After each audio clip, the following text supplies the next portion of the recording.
মিছিল পরবর্তী আজকের এই সমাবেশের সম্মানিত সভাপতি, উপস্থিত নেতৃবৃন্দ, বাংলাদেশের বীর জনতা, আসসালামু আলাইকুম।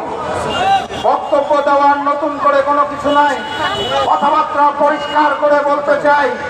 জুলাই গণঅভ্যুত্থানে হাজারো শহীদের রক্তের বিনিময়ে যে নতুন বাংলাদেশ আমরা পেয়েছি, সেই জুলাই সনদের আইনি ভিত্তি না দেওয়ার জন্য এবং জুলাই সনদ কিভাবে বাস্তবায়ন হবে সেটার পরিকল্পনাহীনভাবে যে জুলাই সনদ উপস্থাপন করা হচ্ছে, তাকে আমরা তীব্র নিন্দা এবং প্রত্যাখ্যান করছি। স্পষ্ট ভাষায় জানিয়ে দিতে চাই, জুলাই সনদের আইনি ভিত্তি রাখবে এবং জুলাই সনদের আলোকেই আগামী জাতীয় নির্বাচন হতে হবে।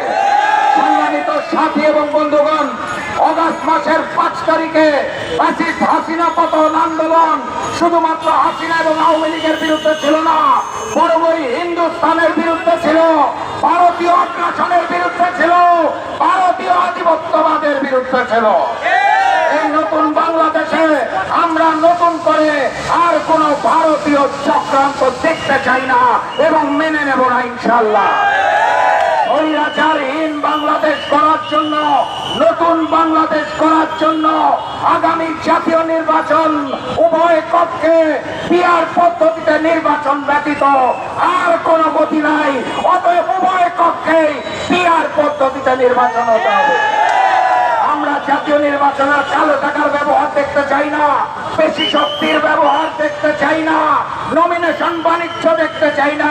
পিআর পদ্ধতিতে নির্বাচনের মাধ্যমে জনতার সরকার আমরা গঠন করতে চাই। সংগ্রামী সাথী এবং বন্ধুগণ, অন্তর্বর্তী সরকারকে স্পষ্ট ভাষায় বলতে চাই, শেখ হাসিনাকে ফিরিয়ে আনার ব্যাপারে আপনাদের কোনো জোরালো ভূমিকা আমরা দেখতে পাচ্ছি না। কথাবার্তা পরিষ্কার, দিল্লি সরকারকে চাপ দিন, কূটনৈতিক আলোচনা করুন, হাসিনাকে ফিরিয়ে আনুন, ফাঁসি কাটতে তাকে দেখার জন্য আমরা সবাই অপেক্ষায় রয়েছি। একই সাথে সাথে আওয়ামী লীগ, জাতীয় পার্টি, 14 দলীয় জোটের গণহত্যাকারী দোষর যারা ছিল, সকলের অপরাজনীতি বাংলাদেশ থেকে চিরতরে নিষিদ্ধ ঘোষণা করতে হবে। আমরা ভারতীয় প্রভাব মুক্ত নির্বাচন চাই, লেভেল প্লেইং ফিল্ড চাই।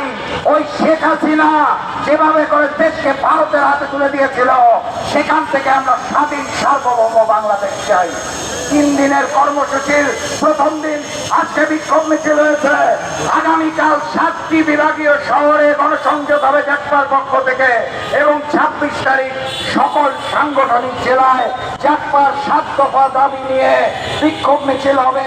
সারা দেশব্যাপীকে নতুন বাংলাদেশ করার আন্দোলনে আমন্ত্রণ জানিয়ে ভারতীয় প্রভাব মুক্ত নির্বাচন এবং বাংলাদেশ করার লক্ষ্যে রাজপথে নেমে আসার আহ্বান জানিয়ে আমি আজকের মতো বিদায় নিচ্ছি। বিজয়ের